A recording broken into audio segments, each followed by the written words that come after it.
Welcome to the altar of Marilyn Manson, the most controversial rock and roll act on the road today, coming soon to a sold-out arena near you. I've always identified with the character of Lucifer in the Bible. Taking the names of two American icons, Marilyn Manson creates a performance that is a paradox of glitz and horror.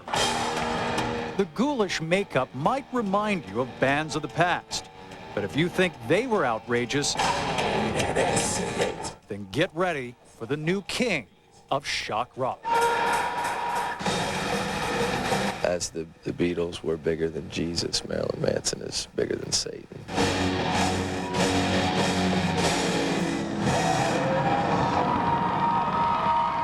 We followed Manson and his band here to Wheeling, West Virginia, a town consumed with outrage over the band's arrival and filled with fantastic rumors. We came looking for the truth behind the band's threatening reputation, and we found it buried beneath a layer of free speech and free enterprise known as hype. No noise of any kind. No sharp objects. It's hours before the Marilyn Manson concert, and already fans in Wheeling are lined up outside the Civic Center. It's a sold-out show. Some have been standing in the freezing temperatures since early afternoon. Marilyn Manson's hard, good music.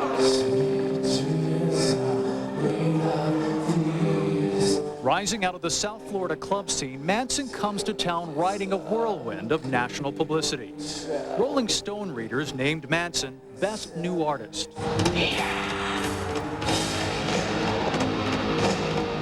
But not everyone in Wheeling is looking forward to tonight's performance.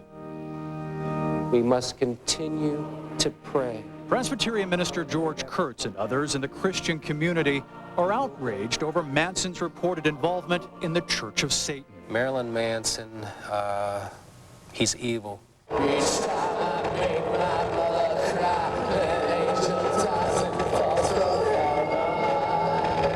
The Church of Satan worships neither God nor the devil and teaches people to believe only in themselves.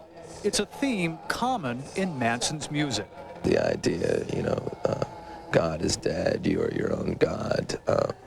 It's a lot about self-preservation. A lot of people confuse it with devil worship and things like that.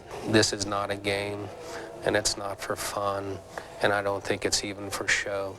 And we've already seen the effects that it can have on young people. We're here to worship Satan. Satan's God! Extra security's been brought in to handle the Wheeling crowd. While ticket holders go through the customary searches, Manson is relaxing in his eccentrically decorated dressing room.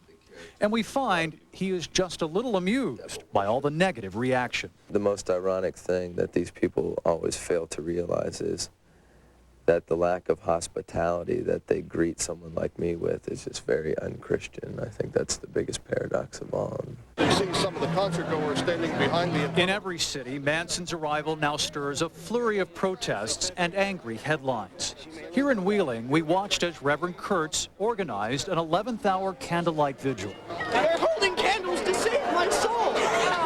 Ironically, it was the Rolling Stone article that alerted the protesters to Manson's beliefs.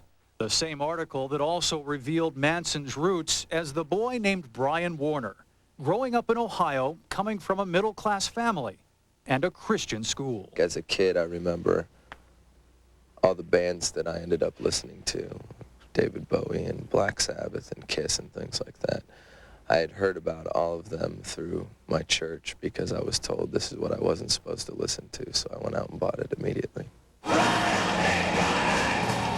The forbidden fruit Brian Warner savored as a boy, Marilyn Manson now dishes out to a hungry new generation of fans.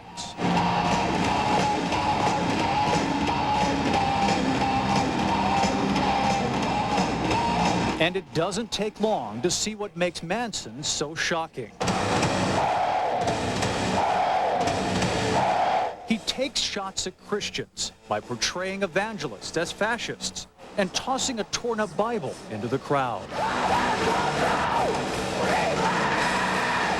You know, in the past, people have always, hid their horns, so to speak, because they've always backed down when people confront them about the darker side of, you know, man's nature. But I don't think it's something we should be afraid of or ashamed of.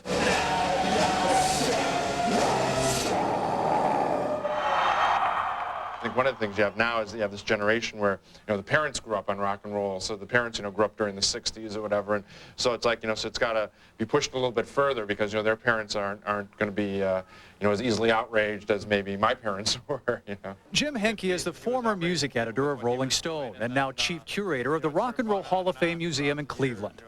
He showed us items like the guillotine and severed head that Alice Cooper used to shock audiences of the 70s. And he tells us that being offensive is part of a tested rock and roll formula for success. The big part of the idea is that they want to do something that's going to outrage the parents, you know, and who can be more outrageous. So that's, you know, that's always been an element of rock and roll, and for certain people, whether it's Alice Cooper or Ozzy Osbourne or Marilyn Manson, it's a, you know, a big part of what their entire goal is, I think.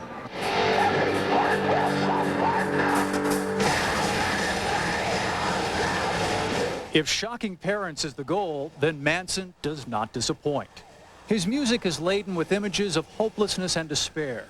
At one time, Manson even breaks a wine bottle across his chest. Everyone sees me as this bad person because of what I'm saying, but what I'm saying is in everyone. It's the part of you that no longer has hope in mankind, and you realize that, you know, you are the only thing you can believe in. That's really the bottom line. We don't want to believe in a God that doesn't believe in us. They always say that you remember a civilization by its architecture and its music. That's scary.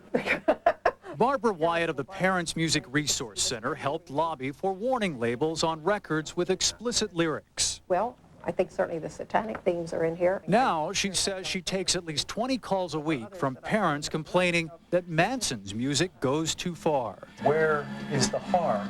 Well, again, it's what goes into the brain can stay into the brain. I don't think there's any evidence here that these, you know, kids are going to go out and, you know, rape and loot and, you know, storm our neighborhoods. They're just having a good time. I think that's pretty much what it comes down to, yeah. So. It's only rock and roll? That's only rock and roll, and they like it. So. If this is true, that it's only rock and roll, then everyone who reacts to the shock of Manson's music becomes part of the show.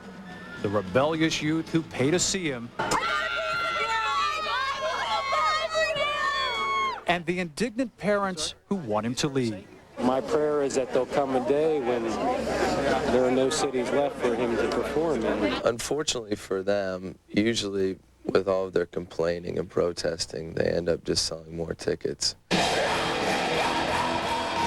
And this may be what his detractors find most shocking of all.